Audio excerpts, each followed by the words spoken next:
ہے جذبہ جان نثاری کا، سبق ہے بردباری کا، مہینہ غم گساری کا، مہینہ غم گساری کا۔ بسم اللہ الرحمن الرحیم، الحمد للہ رب العالمین، والصلاة والسلام علی اشرف المرسلین، نبینا و سیدنا محمد وعلی آلہ و اصحابہ اجمعین۔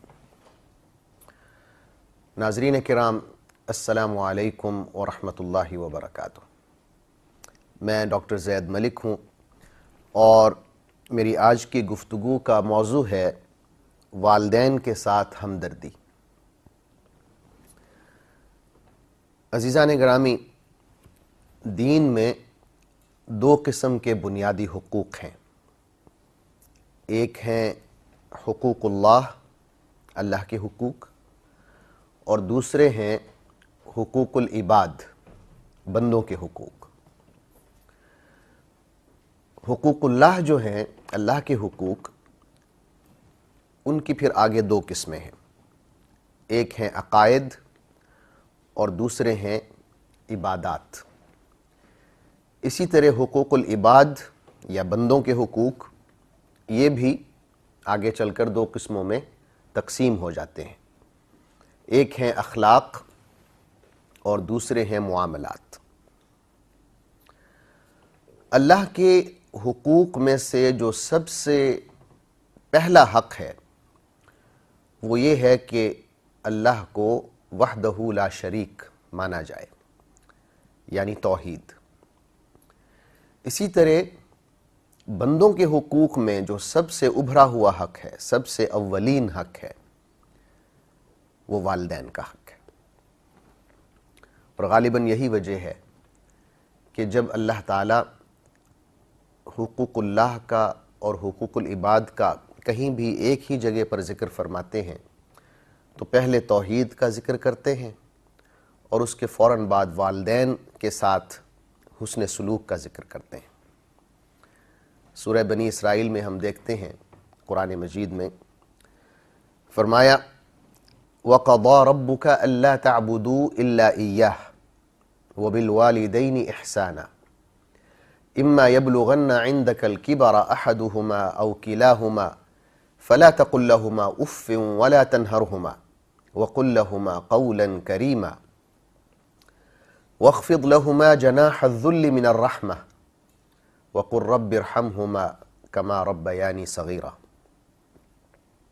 اس آیت کا مطلب یہ ہے کہ تمہارے پروردگار نے واضح طور پر یہ حکم دے دیا ہے کہ تم صرف اور صرف اسی کی عبادت کرو، شرک نہ کرو، اور یہ کہ والدین کے ساتھ حسن سلوک کرو۔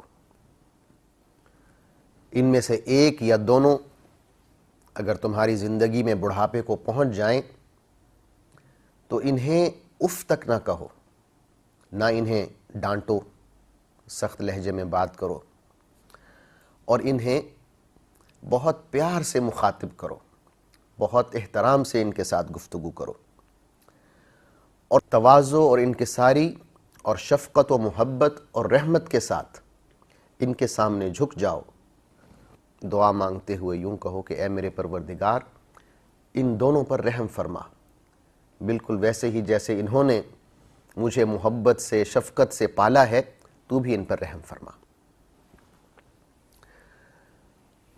عزیزان گرامی، حضور اکرم صلی اللہ علیہ وسلم نے ایک قاعدہ بتایا ہے۔ وہ قاعدہ یہ ہے، آپ صلی اللہ علیہ وسلم کے الفاظ یوں ہیں، رضا الرب فی رضا الوالدین وسخط الرب فی سخط الوالدین۔ اللہ کی رضا والدین کی رضا میں ہے، اور اللہ کی ناراضگی والدین کی ناراضگی میں ہے۔ یہ ایک قاعدہ ہے۔ اس سے ہم اپنا ٹیسٹ لے سکتے ہیں، اپنے آپ کو جانچ سکتے ہیں، اپنے اور اپنے خدا کے تعلق کو جانچ سکتے ہیں کہ کیا اللہ تعالیٰ مجھ سے راضی ہے۔ اگر اس کا جواب آپ کو چاہیے تو آپ یہ پوچھیں اپنے آپ سے کہ کیا میرے والدین مجھ سے راضی ہیں یا نہیں۔ تو اللہ کی رضا والدین کی رضا میں پوشیدہ ہے، اسی طرح اللہ کی ناراضگی بھی والدین کی ناراضگی میں مضمر ہے۔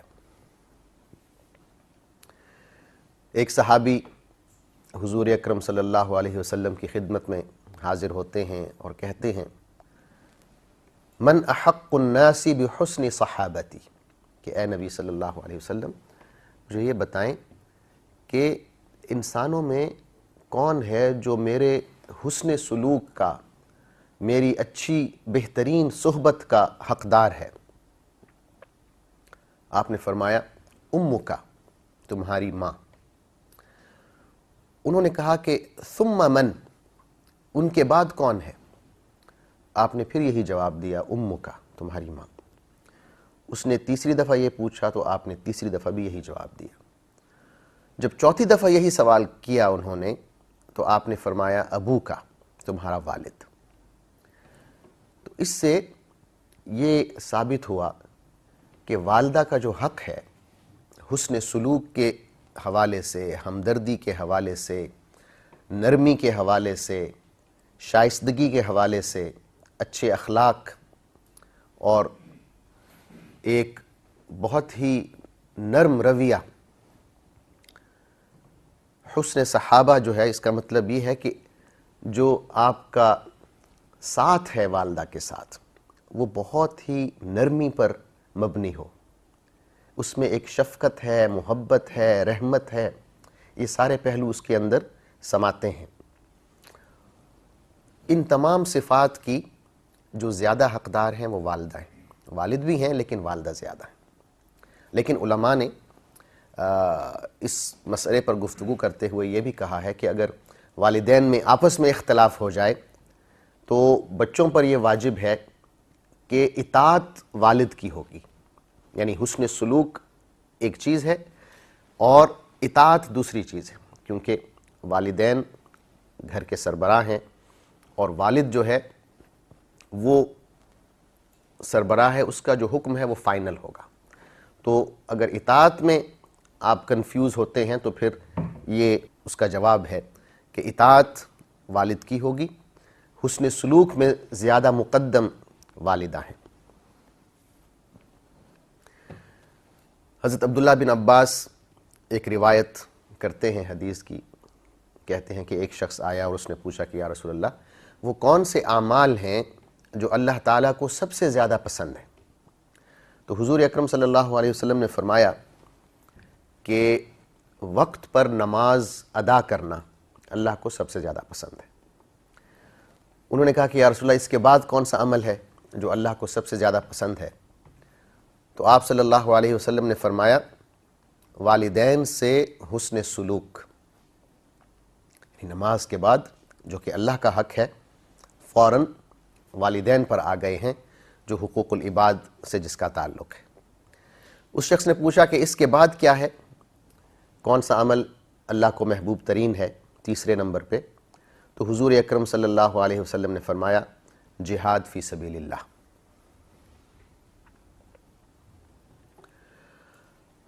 اور عزیزان گرامی کیوں نہ ہو، اللہ تعالیٰ خود فرماتے ہیں قرآن مجید میں وَوَصَّيْنَا الْإِنسَانَ بِوَالِدَيْهِ إِحْسَانًا حَمَلَتْهُ أُمُّهُ كُرْهًا وَوَضَعَتْهُ كُرْهًا، کہ ہم نے انسان کو یہ حکم دیا ہے کہ اپنے والدین کے ساتھ حسن سلوک کرے، احسان کا برتاؤ کرے۔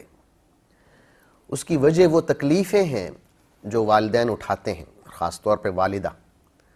حملتہ امہ کرہن ووضعتہ کرہا، اس کی والدہ نے تمام حمل کی مدت تکلیفیں اٹھائیں اور پھر پیدائش کے وقت بھی تکلیفیں اٹھائیں، اور یہ تکلیفیں اتنی زیادہ ہیں کہ صرف ایک والدہ ہی بتا سکتی ہے کہ اس تکلیف کی نوعیت کیا ہے، ایک مرد کی سمجھ میں یہ بات نہیں آ سکتی، لیکن اللہ تعالیٰ تو جانتا ہے، وہ ہمارا خالق ہے، تو وہ ہمیں بتا رہا ہے، وہ گواہی دے رہا ہے کہ یہ بہت زیادہ تکلیف ہے جو خاتون کو جو والدہ بن رہی ہوتی ہیں، ماں بن رہی ہوتی ہیں، اس وقت وہ تکلیف برداشت کر رہی ہوتی ہیں۔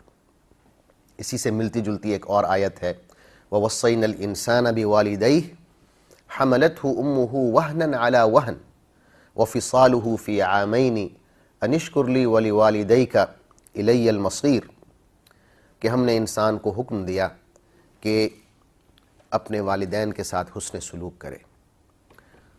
اس کی ماں اس کو حمل کی مدت میں کمزوری پر کمزوری برداشت کرتے ہوئے اپنے پیٹ میں رکھا، اور پھر جب جنا تو اس کے بعد دودھ پلانے کی مدت شروع ہو گئی جو 2 سال تک رہی، وہ بھی ایک تکلیف دہ مرحلہ ہے۔ پھر فرمایا کہ اے لوگو، میرا شکر ادا کرو اور پھر اپنے والدین کا بھی شکر ادا کرو۔ یہاں پر بھی اللہ تعالیٰ نے اپنے حق کے بعد فوراً والدین کے حق کی طرف توجہ دلائی ہے۔ انشکر لی ولی والدیک، میرا شکر ادا کرو اور والدین کا بھی شکر ادا کرو، تمہیں یقیناً میرے پاس لوٹ کر آنا ہے۔ عزیزان گرامی، یہاں اللہ تعالیٰ نے ایک اور بات کی طرف توجہ دلائی ہے کہ والدین کے ساتھ حسن سلوک تو فرض ہے، لازم ہے، خواہ وہ مسلمان ہوں یا کافر ہوں۔ یہاں پر اگلی آیت میں ان والدین کے ساتھ حسن سلوک کا ذکر ہے جو کافر ہیں، مشرک ہیں۔ فرمایا وَإِن جَاهَدَاكَ عَلَىٰ أَن تُشْرِكَ بِي مَا لَيْسَ لَكَ بِهِ عِلْمٌ فَلَا تُطِعْهُمَا وَصَاحِبْهُمَا فِي الدُّنْيَا مَعْرُوفًا، اگر تمہارے والدین جو مسلمان نہیں ہیں یہ کوشش کریں، سر توڑ کوشش کریں کہ تم بھی اللہ کے ساتھ کسی کو شریک ٹھہراؤ، شرک کی مصیبت میں مبتلا ہو جاؤ، تو پھر تم پر لازم نہیں ہے کہ ان کی اطاعت کرو، لیکن اس دنیا میں تم پر لازم ہے کہ ان کے ساتھ حسن سلوک کرو۔ وَصَاحِبْهُمَا فِي الدُّنْيَا مَعْرُوفًا، حضور اکرم صلی اللہ علیہ وسلم نے ایک ارشاد فرمایا جس میں آپ نے ایک قاعدہ کلیہ بتایا ہے۔ آپ نے فرمایا لا طاعت لمخلوق فی معصیت الخالق، کوئی بھی مخلوق ہو اس کی اطاعت اس صورت میں نہیں ہوگی اگر وہ اطاعت خالق کی نافرمانی پر مبنی ہے۔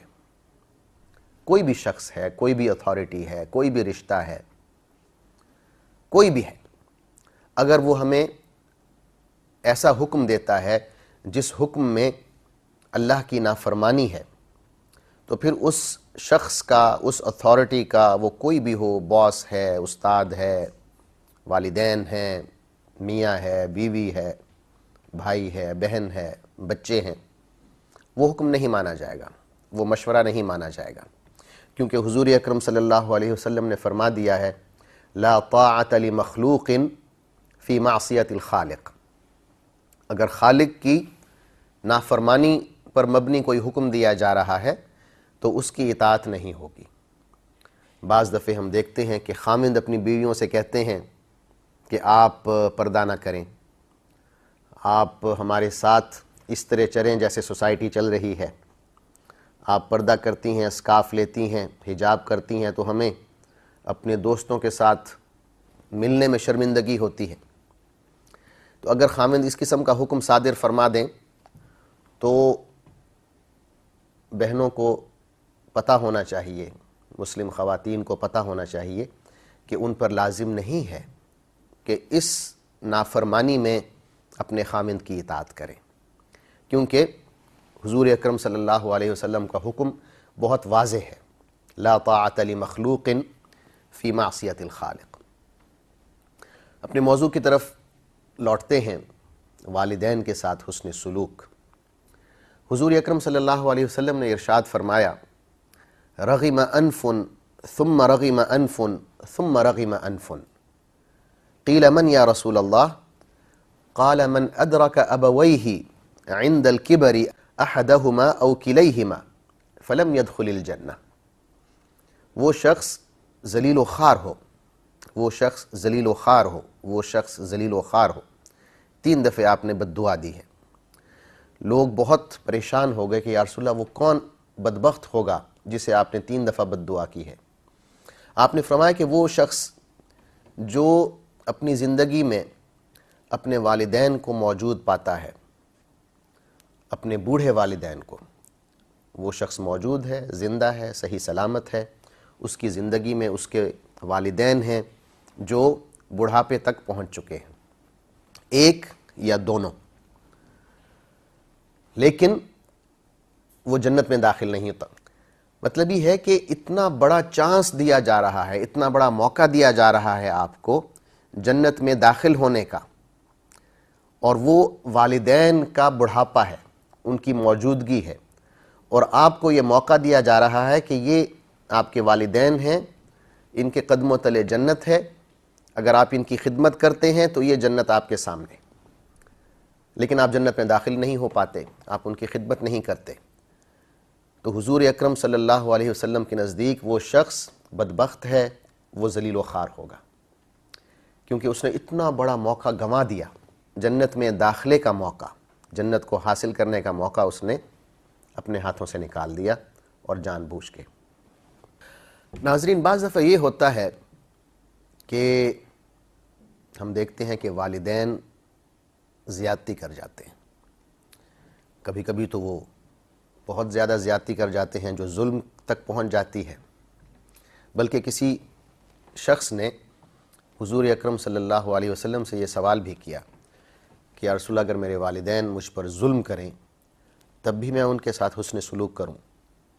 تو آپ نے فرمایا وَإِنْ ظَالَمَاهُ وَإِنْ ظَالَمَاهُ، ہاں اگر وہ دونوں مل کر تمہارے ساتھ زیادتی کریں، تم پر ظلم کریں، تب بھی تم پر لازم ہے کہ تم حسن سلوک کرو۔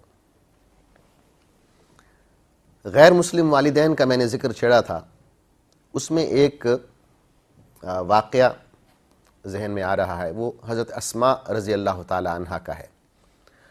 حضرت اسماء حضرت ابو بکر صدیق رضی اللہ عنہ کی بڑی بیٹی تھیں، اور آپ کی والدہ ابھی مسلمان نہیں ہوئی تھی، تو حضور اکرم صلی اللہ علیہ وسلم جب ہجرت کر کے مکہ سے مدینہ آ گئے تو حضرت ابو بکر صدیق بھی ساتھ آئے، آپ کے بچے حضرت اسماء بعد میں آ گئیں، حضرت عائشہ بھی بعد میں مدینہ پہنچ گئیں۔ ان کی والدہ جو تھیں حضرت عائشہ اور حضرت اسماء کی، وہ مکہ میں رہ گئیں کیونکہ مسلمان نہیں ہوئی تھیں، لیکن بیٹیوں سے ملنے کا شوق پیدا ہوا تو وہاں سے یہ چلی مکہ سے مدینہ اپنی بیٹی سے ملنے کے لیے، حضرت اسماء سے ملنے کے لیے۔ اب حضرت اسماء کو پتہ ہے کہ والدہ مسلمان نہیں ہیں، ابھی تک شرک پر قائم ہیں، کافر ہیں، تو کیا ان کے ساتھ بھی حسن سلوک کا برتاؤ کیا جائے؟ تو آپ حضور اکرم صلی اللہ علیہ وسلم کے پاس آئیں اور کہا کہ یا رسول اللہ، میری والدہ مکہ سے آ رہی ہیں ملنے کے لیے، تو میرے لیے کیا حکم ہے؟ کیا ان کے لیے بھی وہی حکم ہے جو ایک مسلمان والدہ کے لیے ہے؟ مجھے ان کے ساتھ بھی حسن سلوک کرنا ہوگا؟ تو حضور اکرم صلی اللہ علیہ وسلم نے تاکید سے حکم دیا کہ جی ہاں، آپ کو ان کے ساتھ بھی حسن سلوک سے پیش آنا ہوگا، ان کی خدمت کرنی ہوگی، جتنا عرصہ وہ آپ کے پاس رہیں آپ ان کی خدمت کریں اور ان کے ساتھ حسن سلوک کا برتاؤ کریں یہاں تک کہ واپس چلی جائیں۔ تو یہ غیر مسلم والدین کے لیے بھی وہی حکم ہے جو مسلمان والدین کے لیے ہے، لیکن ایکسیپشن وہی ہے کہ اگر یہ کوئی ایسا حکم دیں جو اللہ کی نافرمانی پر مبنی ہو، اس حالت میں ان کی اطاعت نہیں ہوگی، ورنہ غیر مسلم والدین کی بھی اطاعت فرض ہو جاتی ہے۔ حدیث میں آتا ہے حضور اکرم صلی اللہ علیہ وسلم نے فرمایا کہ والد کی بد دعا سے بچو۔ ایک روایت میں مظلوم کی بد دعا کے حوالے سے بتایا گیا کہ مظلوم کی بد دعا میں اور اللہ تعالیٰ کے درمیان کوئی حجاب نہیں ہوتا۔ اسی طرح والد کی بد دعا کے حوالے سے بھی بتایا گیا کہ اس کی بد دعا سے بچو، کیونکہ اللہ تعالیٰ والد کی بد دعا کو فوراً قبول فرما لیتے ہیں۔ ایک شخص حضور اکرم صلی اللہ علیہ وسلم کے پاس آئے اور کہا کہ یا رسول اللہ، میں جہاد پر جانا چاہتا ہوں، مجھے اجازت دیجیے۔ آپ نے فرمایا کہ تمہارے والدین زندہ ہیں؟ تو اس نے کہا جی ہاں زندہ ہیں۔ تو آپ صلی اللہ علیہ وسلم نے اس نوجوان سے کہا فَفِيهِمَا فجاہد، تمہارا جہاد تمہارے والدین کی خدمت میں ہے، ففیہما فجاہد، تمہارا جہاد انہی میں ہے، انہی میں اپنا جہاد کرو، یعنی یہ جہاد سے افضل ہے کہ تم والدین کی خدمت کرو۔ ایک بہت دلچسپ واقعہ حضرت عمر رضی اللہ عنہ کی خلافت میں رونما ہوا یوں کہ ایک بوڑھا آدمی تھا جس کا بیٹا جہاد پر گیا ہوا تھا۔ اس بوڑھے نے حضرت عمر سے شکایت کی کہ وہ اپنے بیٹے کے لیے بہت اداس ہے، تو اسے جہاد سے واپس بلایا جائے۔ حضرت عمر نے کہا کہ بھئی میں آپ کو ایک ملازم دے دیتا ہوں، تمہارا بیٹا ایک مجاہد ہے، بہادر انسان ہے، تو جہاد میں ہمیں اس کی ضرورت ہے۔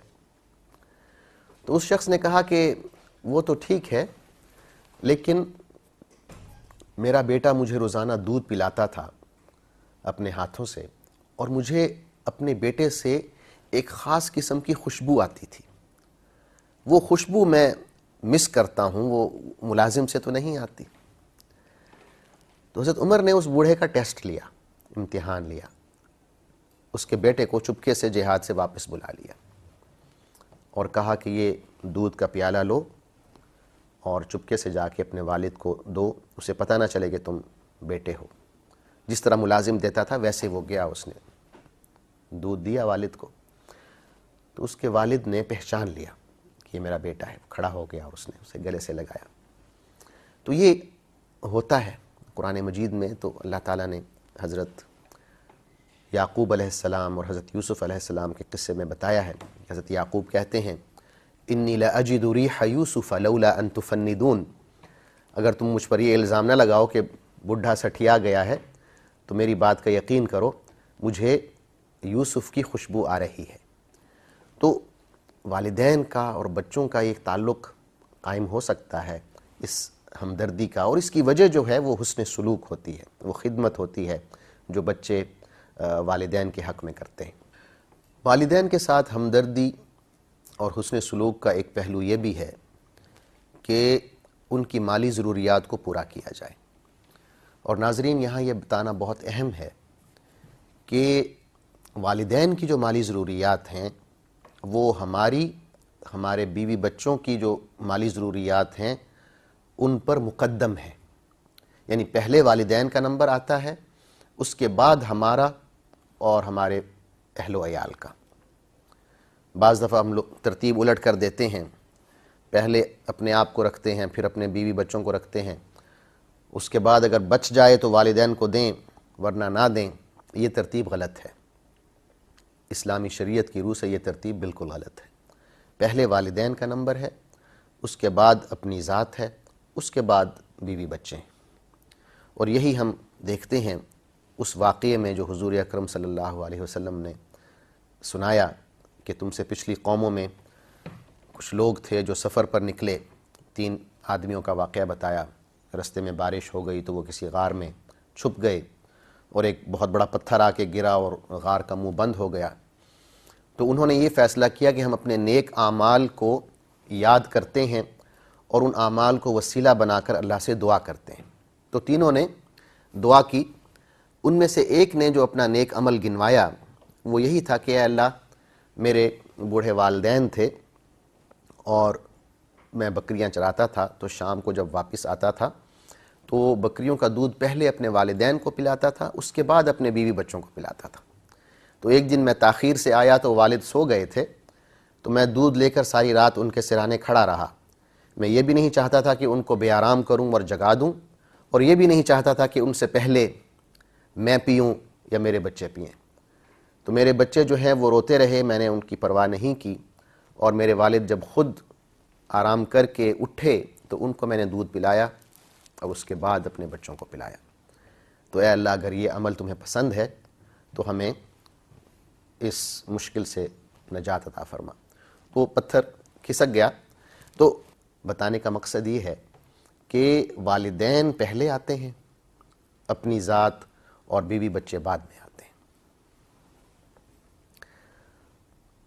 والدین کے حقوق میں سے ایک حق یہ بھی ہے کہ اگر وہ فوت ہو جائیں تو ان کے لیے دعا کی جائے. ان کے فوت ہو جانے کے بعد ان کے دوستوں سے بھی حسن سلوک کیا جائے. وہ لوگ جو والدین کے قریب تھے ان سے حسن سلوک کیا جائے. یہ بھی والدین کے حقوق میں شامل ہے. یا یہ کہ اگر والدین کوئی وصیت کر گئے ہیں یا کسی سے کوئی معاہدہ کر گئے ہیں تو اس وصیت کی اور اس معاہدے کی پاسداری کی جائے.